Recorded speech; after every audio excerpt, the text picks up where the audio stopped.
मैं माँ तारा को नमन करता हूँ। माँ तारा की कृपा प्रत्येक मनुष्य पर बनी रहे।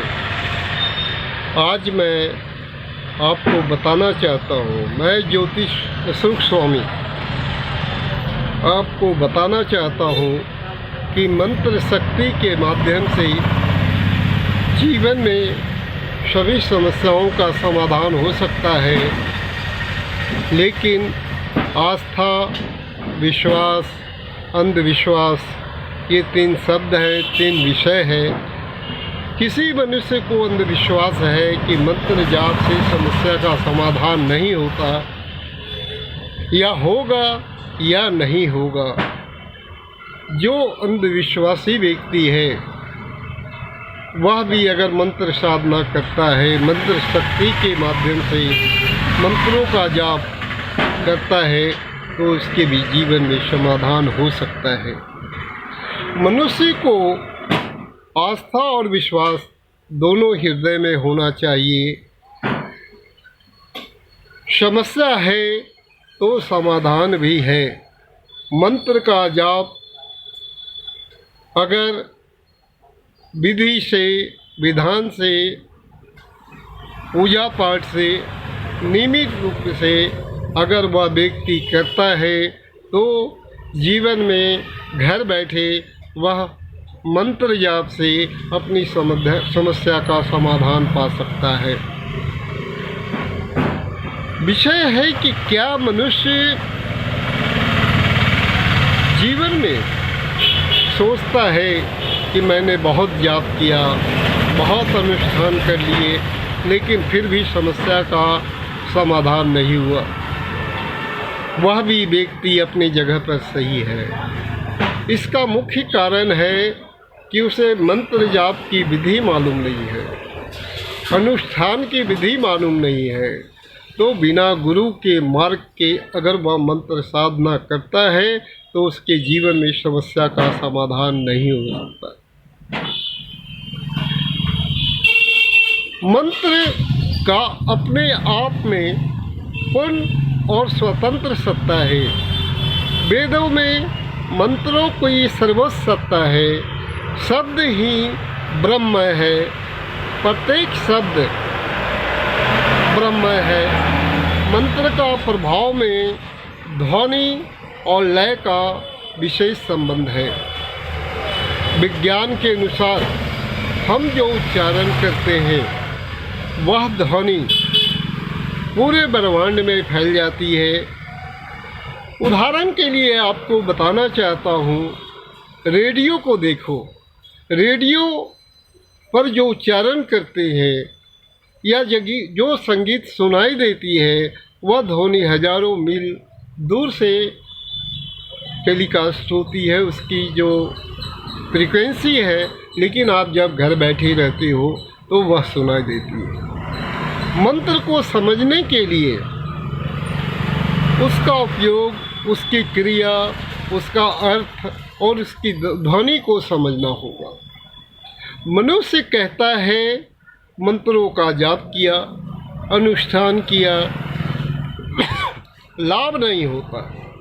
वास्तव में आपको अपने कार्य के लिए, कार्य के अनुसार मंत्रों का जाप, अनुष्ठान, आसन विधि, उसके प्रयोग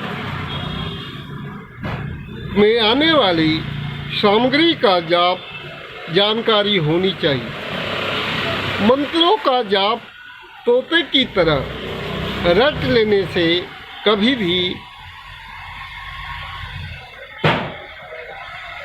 उस मंत्र के फल की प्राप्ति नहीं हो सकती। बीज मंत्रों का ज्ञान होना जरूरी है। मनुष्य के अंदर धैर्य की कमी है। सोचता है मनुष्य कि हमने मंत्र जाप करे और तुरंत चमत्कार हो जाए। ऐसा नहीं हो सकता है। मंत्र जाप 11,000, 51,000 उसके मंत्र जाप है कि उसकी कितने मंत्र का जाप, एक मंत्र का जाप कितनी बार करना है, कितने बार हवन करनी है, तभी जो है उस फल से, उस मंत्र से फल की प्राप्ति होती है। मनुष्य के अंदर जो भावना होती है, जो हृदय की भावना होती है, तो अगर आपने ओम शब्द का उच्चारण किया तो वो उच्चारण मुख से नहीं होना चाहिए, नाभि से निकलनी चाहिए। आप कहेंगे किस प्रकार से होना चाहिए?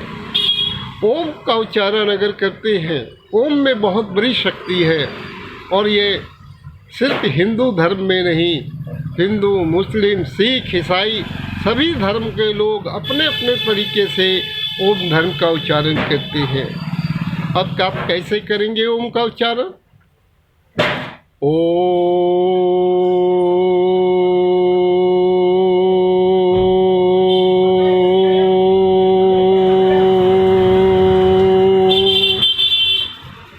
यह तो पहली विधि है ओम का। दूसरी विधि बताता हूँ। जब आप ब्रह्म मुहूर्त में आप ओम शब्द का उच्चारण करेंगे, आप क्या करें, दोनों अंगूठों को कान के अंदर दबाएं और फिर ओम का उच्चारण करें। फिर उसके लय में ओम शब्द में प्रवृत्ति हो जाएगी और आपके पूरे शरीर के अंदर उस मंत्र का क्या प्रमाण है वह खुद स्वयं आप जान सकते हो।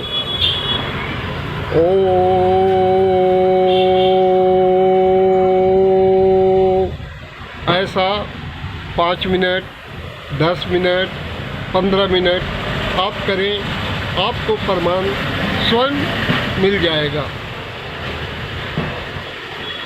50 या 100 मंत्रों को आपने कंठस्थ कर लिया, याद कर लिया, लेकिन मंत्र किस प्रकार से जाप करना है, कौन से मंत्र का जाप करना है, उपयोग करना है, उससे क्या लाभ होगा, व्यापार, नौकरी, रोग, असाध्य रोग, सभी में कौन कौन से मंत्र का जाप होता है, यह जानना जरूरी है। सिर्फ एक मंत्र से आप सोचेंगे कि आपके जीवन का समाधान होगा, ऐसा नहीं होगा। सभी के लिए वेदों के अंदर अलग अलग मंत्र बताए गए हैं। अब उस मंत्र का जाप जब अनुष्ठान से कर्ता को कोई लाभ मिलेगा या नहीं, मैं विश्वास दिलाता हूँ कि आप अगर विधि विधान से मंत्र का जाप करेंगे तो 100% लाभ मिलेगा।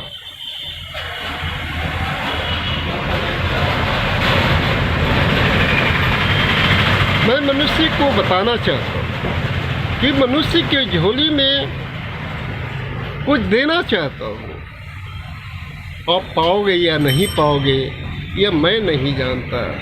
जिस तरह से भगवान श्री कृष्ण कहते हैं कि अगर तुम हमारे लिए 1 कदम बढ़ाओ, मैं तुम्हारे लिए 11 कदम बढ़ाऊँगा, लेकिन जब तुम करना चाहोगे तभी तो मिलेगा।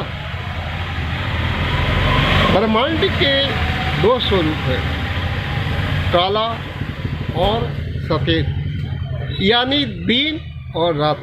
रात में चारों तरफ अंधेरा ही अंधेरा है, कोई वस्तु दिखाई नहीं देती।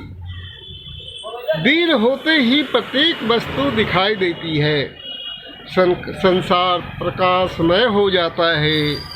उसी प्रकार मंत्रों की शक्ति से तुम्हारे जीवन में प्रकाशमय हो जाएगा, तुम्हारी समस्या का समाधान भी हो जाएगा। तंत्र अपने आप में पूर्ण नहीं है, उसके साथ जो क्रिया पद्धति है वह मिलकर पूर्ण मंत्र का निर्माण होता है। तंत्र अपने आप में मनुष्य के लिए बताया गया है और मैं बताना चाहता हूँ। जैसे आटा अपने आप में पूर्ण रोटी नहीं है, आटे के साथ पूरी क्रिया होती है, रोटी का निर्माण होता है, रोटी से भूख शांत हो सकती है। उसी प्रकार मंत्र और उसकी पद्धति का ज्ञान न हो तब तक लाभ नहीं हो सकता। इसलिए मेरे भक्तों मंत्र जाप करो और जीवन में समस्या का समाधान करो। अगले वीडियो में मैं फिर बताऊंगा कि कौन से मंत्र का जाप करने से आपके जीवन में समाधान हो सकता है। और आपको अगर चाहते हैं कि बहुत प्रयास किया, जीवन में आपको लगता है कि अब मैं क्या करूं, कहाँ जाऊं, कोई रास्ता नहीं मिल रहा है, तो आप आकर मुझसे मिले। आप हस्तरेखा कुंडली भी दिखा सकते हैं और हस्तरेखा कुंडली के माध्यम से आपको बताऊंगा कि आपको कौन से मंत्र का जाप करना है, किस समय करना है, कौन सी विधि से करना है, कौन से अनुष्ठान करेंगे, आसन विधि क्या होगी, पूर्ण जो उसकी मंत्र की पद्धति है उसके बारे में मैं आपको बताना चाहता हूँ। धन्यवाद।